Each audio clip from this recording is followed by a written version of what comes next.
Assalamualaikum teman-teman. Hai, apa kabar nih? Hari ini aku, Salsabila Anggia Putri, akan membahas tentang kondisi masalah belajar dan pembelajaran. Nah, ada apa aja sih?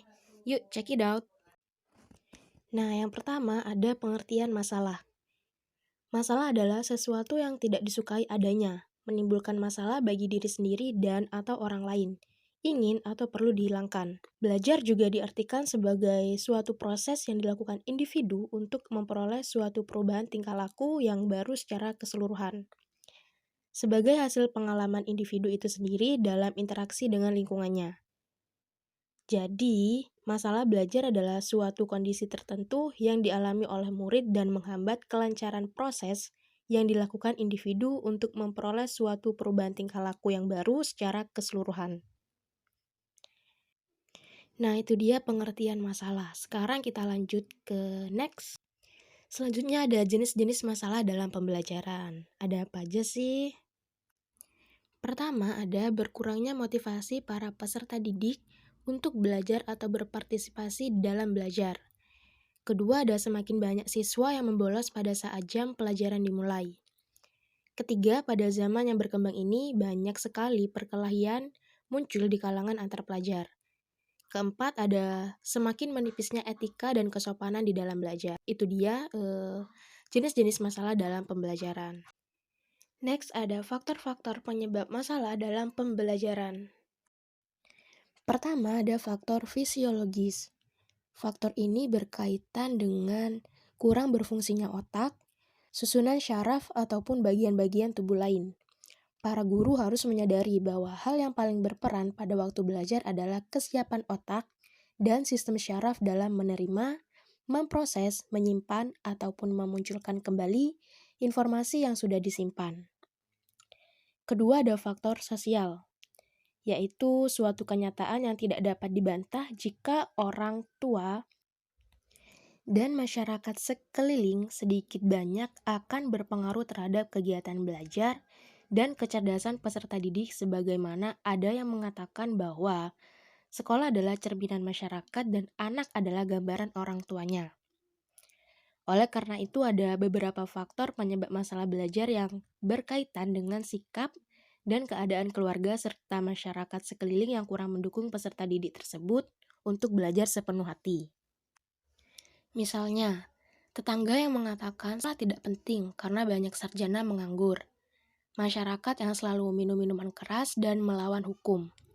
Ada orang tua yang selalu marah bila menonton TV setiap saat. Ada juga yang tidak terbuka ataupun kurang menyayangi anaknya dengan sepenuh hati, dapat merupakan contoh dari beberapa faktor sosial yang menjadi penyebab masalah belajar bagi peserta didik. Ketiga, ada faktor kejiwaan yang berkaitan dengan kurang mendukungnya perasaan hati atau emosi peserta didik untuk belajar secara sungguh-sungguh. Sebagai contoh, ada peserta didik pelajaran tertentu karena ia selalu gagal mempelajari mata pelajaran itu. Jika hal ini terjadi, peserta didik tersebut akan mengalami masalah belajar yang sangat berat.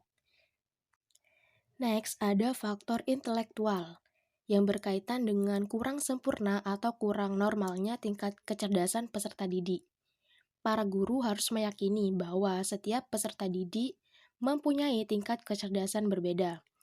Ada peserta didik yang sangat sulit menghafal sesuatu, ada yang sangat lamban menguasai materi tertentu, ada yang tidak memiliki pengetahuan prasyarat, dan juga ada yang sangat sulit membayangkan dan bernalar. Next, ada faktor kependidikan, yaitu yang berkaitan dengan belum mantapnya lembaga pendidikan secara umum.